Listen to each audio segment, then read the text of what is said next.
Gente, as instruções gerais da tabela CBHPM, ela tem várias explicações. E é importante a gente saber também que toda vez que a gente negocia com a operadora, negocia uma determinada tabela, o que vai ser utilizado, as regras que vão ser utilizadas são as regras daquela tabela negociada. Exceto se no contrato disser que as condições para negociação são dessa tabela, mas as regras serão utilizadas de outra tabela. Se estiver claro isso no contrato, você vai seguir as regras contratuais.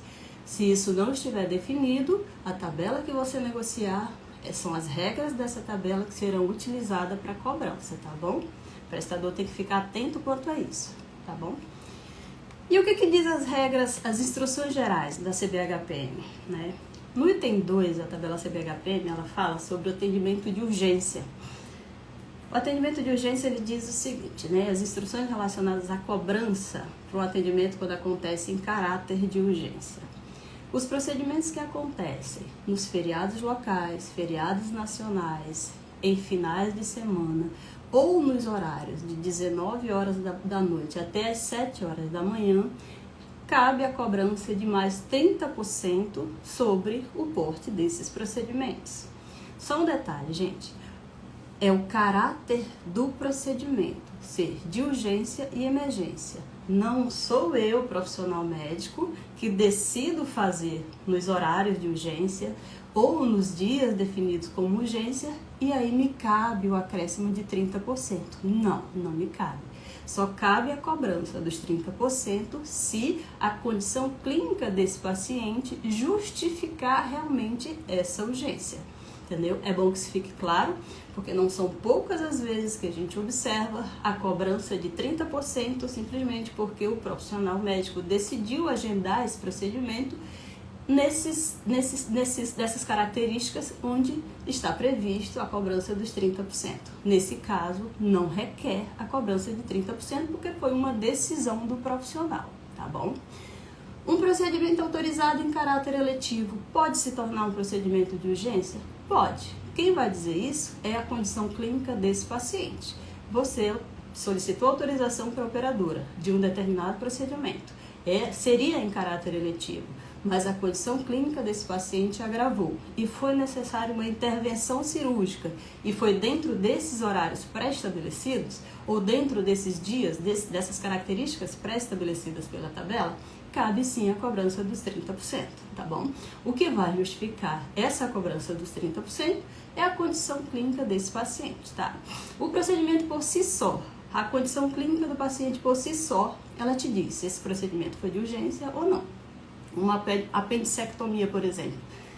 Uma apendicectomia vai ser sempre um procedimento de urgência. Então, quando ele acontecer nesses horários, né, e nesses dias que eu citei, aí sim você vai cobrar os 30%, tá bom?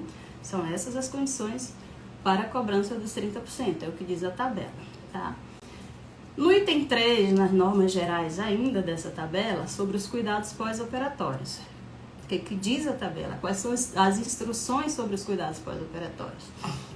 A tabela diz o seguinte, as instruções dizem o seguinte: os portes atribuídos a cada procedimento cirúrgico incluem os cuidados pós-operatórios relacionados ao tempo de permanência do paciente no hospital até 10 dias após o ato cirúrgico, por essa equipe que realizou o procedimento. Realizou um procedimento cardíaco, por exemplo, o paciente ficou 10 dias internado. Essa equipe tem que cuidar desse paciente durante 10 dias e não vai ter nenhuma cobrança relacionada a esse cuidado pós-operatório.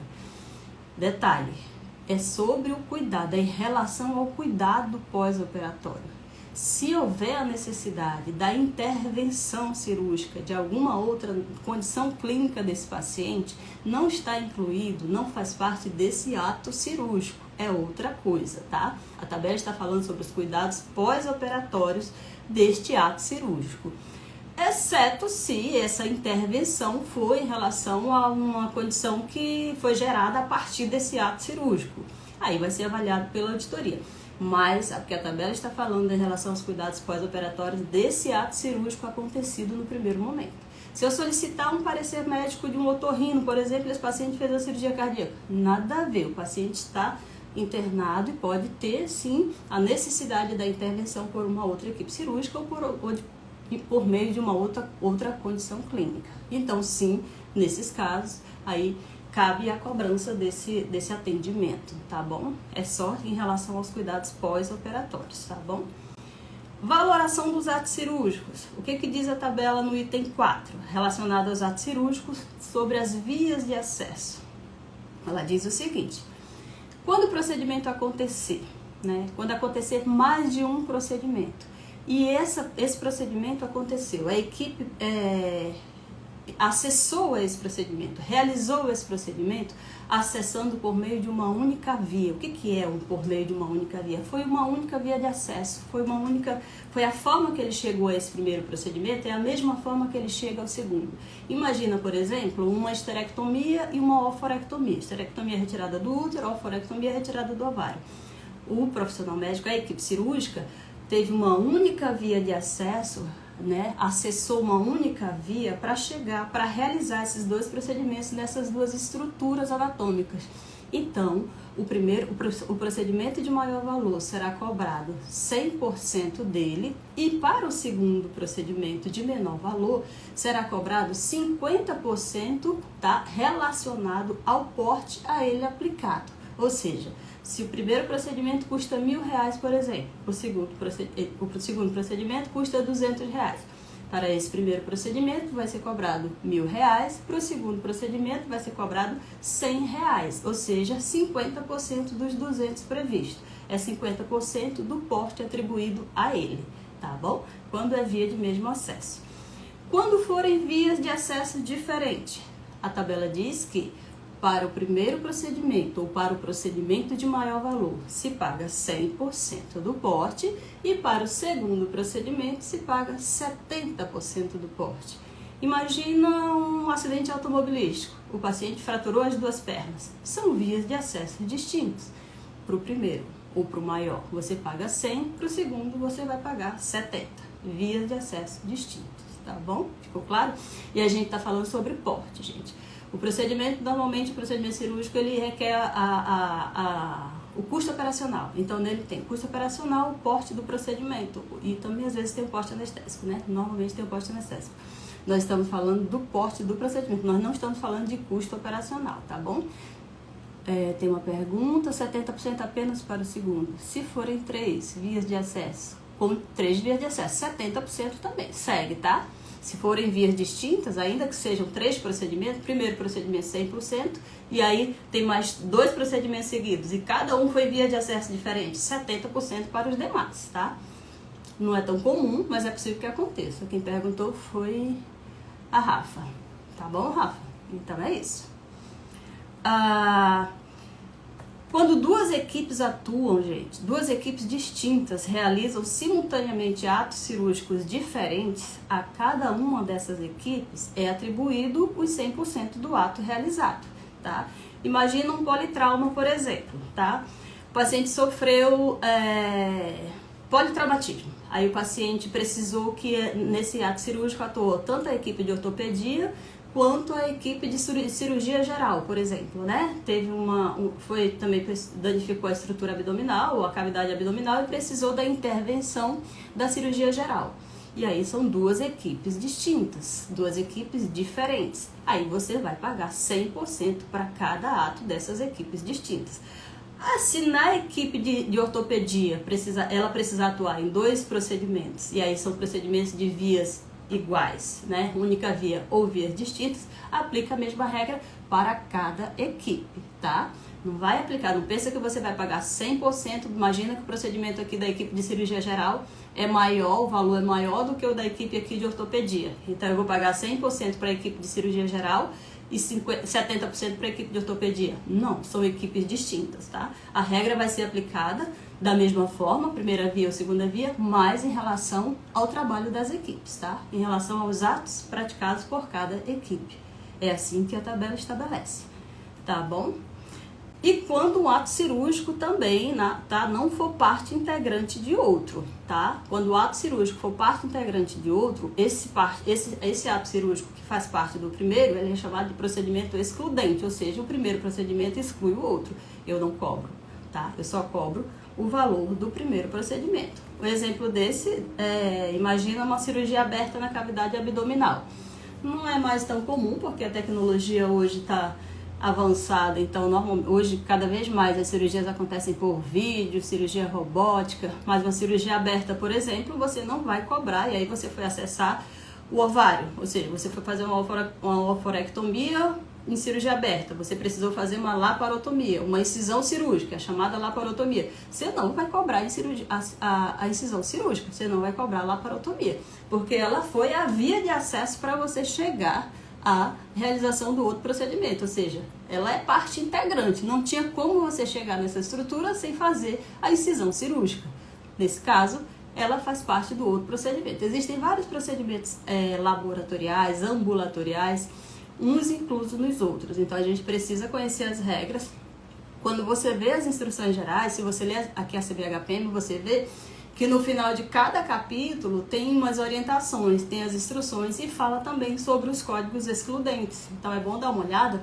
A tabela é bem intensa, gente. Eu estou falando para vocês sobre as instruções gerais, tá? Tem muita coisa sobre a tabela, tem regras de cobrança, tem as formas que você vai chegar à valoração desses atos cirúrgicos ou dos procedimentos ambulatoriais. Então, assim, a gente está falando aqui superficial, a gente está falando aqui sobre as instruções gerais, tá? Se você for nas instruções gerais da CBHPM, está dito tudo que eu estou falando para vocês aqui. Mas tem muito mais que isso. Observa o final de cada capítulo, que lá vai te dizer quais são os procedimentos excludentes e mais algumas orientações, tá bom?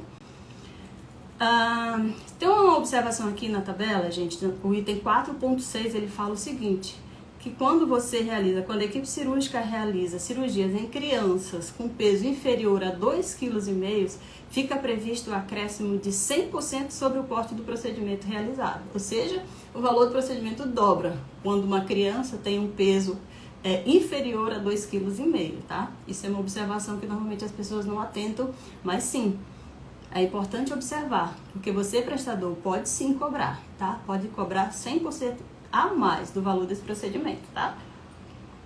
Quando você tiver um hospital pediátrico, um hospital de urgência em pediatria, é bom observar essas cláusulas para você não perder dinheiro, para você saber o que realmente vai cobrar, tá? A regra dos auxiliares, gente. A regra dos auxiliares está no item 5 das instruções gerais da tabela. Ele fala o seguinte: a valoração dos serviços prestados pelos médicos auxiliares dos atos cirúrgicos corresponderá ao percentual de 30% na valoração do porte do ato praticado pelo cirurgião para o primeiro auxiliar e 20% para o segundo e terceiro auxiliar. Ou seja, quando houver a necessidade quando estiver previsto no procedimento a participação desses auxiliares, o primeiro auxiliar recebe 30% e para os demais auxiliares a cobrança será o pagamento para esses auxiliares, ou seja, a cobrança de mim, prestador de serviço, para a operadora será de 20%. Agora, um detalhe para essa questão da participação dos auxiliares.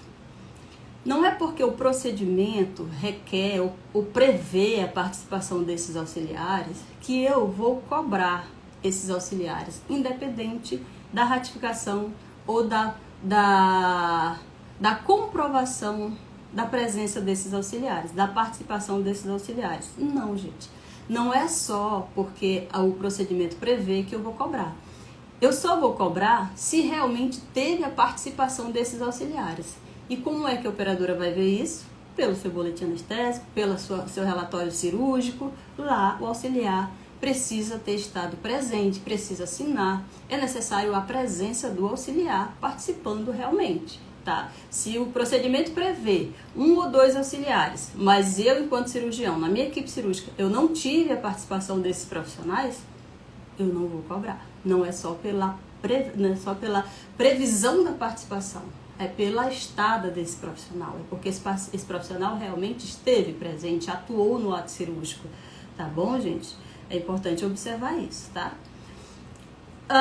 Tem mais um detalhe relacionado aos auxiliares, que é o seguinte: quando a equipe, ela diz o seguinte nas instruções, no item 5.2, Quando uma equipe, no mesmo ato cirúrgico, realizar mais de um procedimento, o número de auxiliares será igual ao previsto para o procedimento de maior porte. Ou seja, se eu realizei 2 procedimentos e no primeiro procedimento, ou num desses procedimentos, no de maior valor, tinha a previsão de 3 auxiliares e realmente estiveram os 3 auxiliares presentes, e tem um outro procedimento que requer a participação apenas de um auxiliar, eu vou cobrar 3 auxiliares para os 2 procedimentos, porque a tabela me ampara, porque as regras dizem que é dessa forma que cobra, e realmente teve a participação desses 3 auxiliares. Agora, isso causa uma certa confusão em alguns momentos, porque tem procedimentos, eu não tenho um exemplo para dar para vocês aqui, mas tem procedimentos de menor valor, com a previsão de participação de quantidade de auxiliares maiores do que procedimentos de maiores valores. Então, às vezes tem uma certa confusão, porque aí a operadora não quer pagar a quantidade de maior valor, porque a tabela diz que é para o procedimento de maior valor, que a previsão da participação desses auxiliares é para o procedimento de maior valor. Aí entra a questão da coerência, do bom senso da auditoria, da análise técnica de cada um e da comprovação realmente de como isso aconteceu, tá, gente? Então, a tabela existe, tá? As orientações existem, mas a gente tem que ter coerência, tem que ter sensatez, tem que ter bom senso para analisar. A auditoria é isso, tá?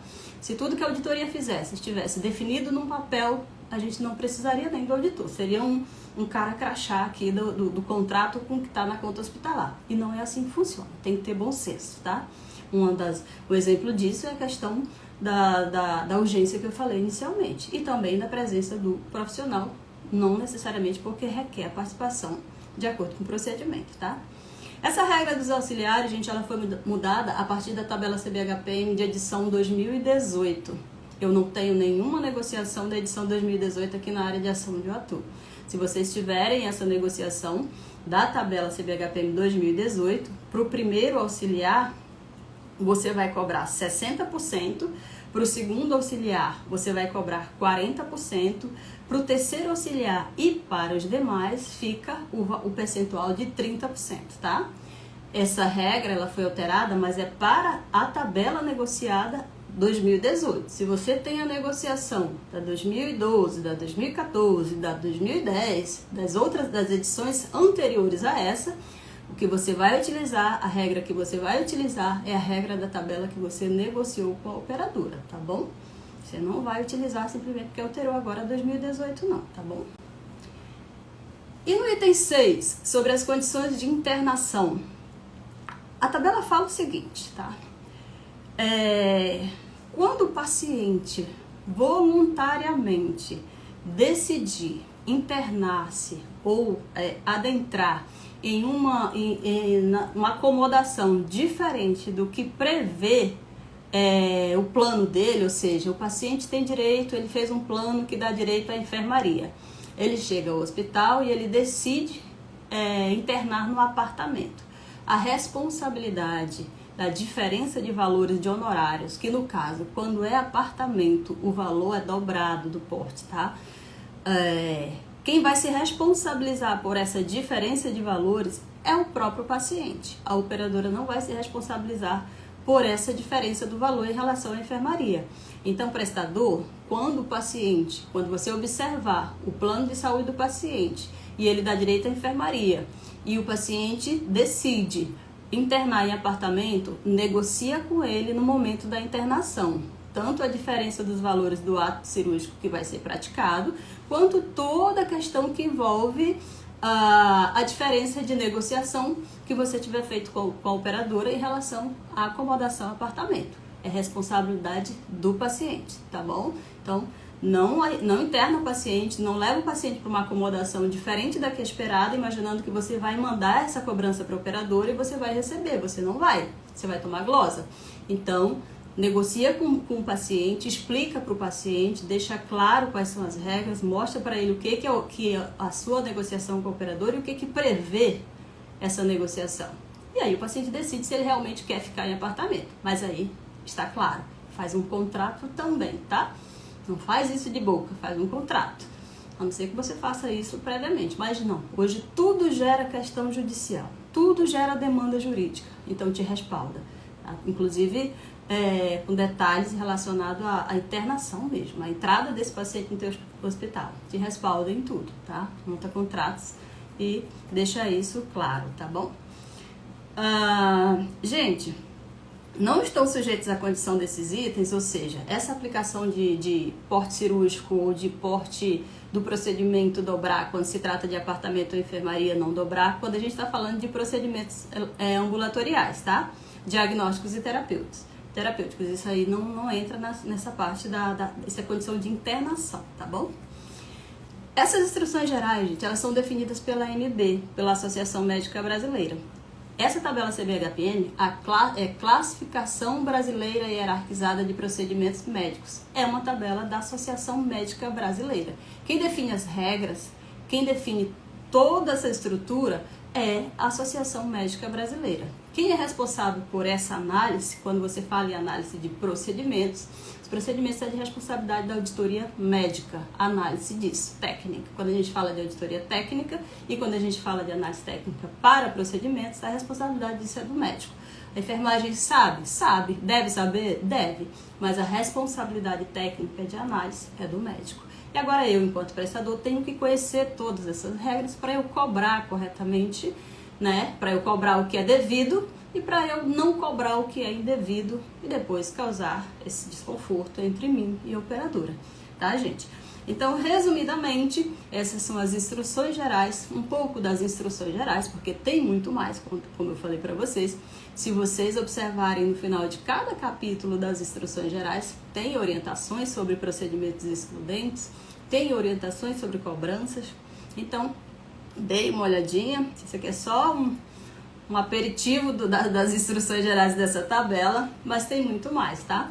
Vocês têm alguma pergunta? Quem tá aqui ainda? Entrou bastante gente, eu não sei quantos ainda estão, mas se quiserem fazer perguntas, gente, sobre o assunto que a gente está discutindo, fiquem à vontade.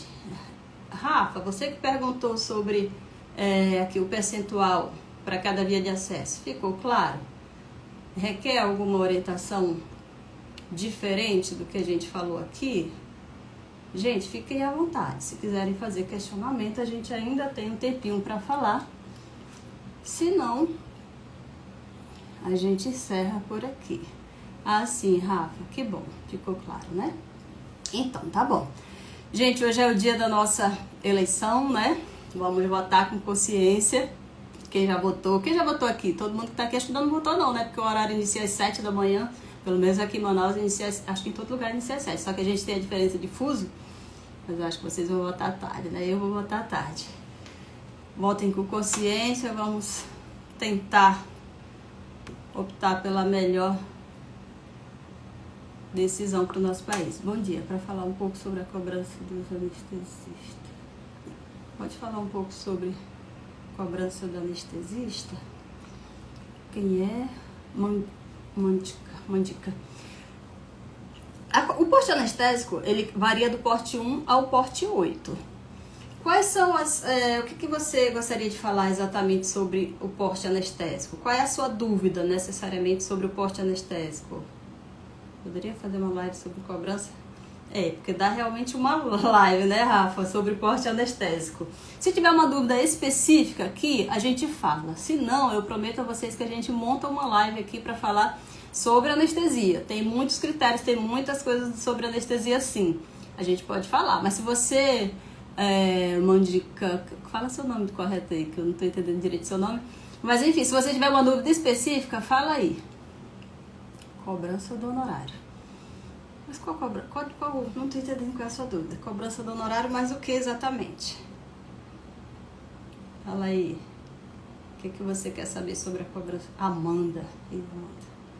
Prazer, Amanda.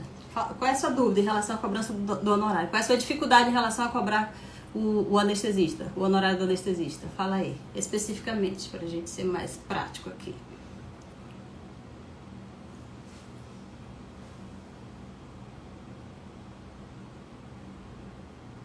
Não? Amanda, então, como disse a Rafa, eu vou fazer uma live. Eu prometo para você que eu faço uma live falando, que agora a gente não vai ter tempo para falar muito mais. Mas eu faço uma live pra gente falar sobre o porte anestésico, pra falar sobre anestesia, tá bom? Aí eu prometo que nessa live a gente deixa claro, as regras de cobrança são um pouco extensas. Eu falo sim, a gente monta uma live e fala sobre as regras de cobrança da anestesia. Tá bom, Amanda? Então não perde, que eu vou colocar aqui nos stories. Sempre que eu faço uma live, eu coloco no dia anterior, falando sobre o assunto e o horário que a gente vai falar. Tá bom? Um abraço, Amanda. Eu vou avisar sim. Gente, tenham um bom dia, uma boa votação para vocês. Fiquem com Deus, tá? Tchau, gente. Um abraço. Beijo, Rafa.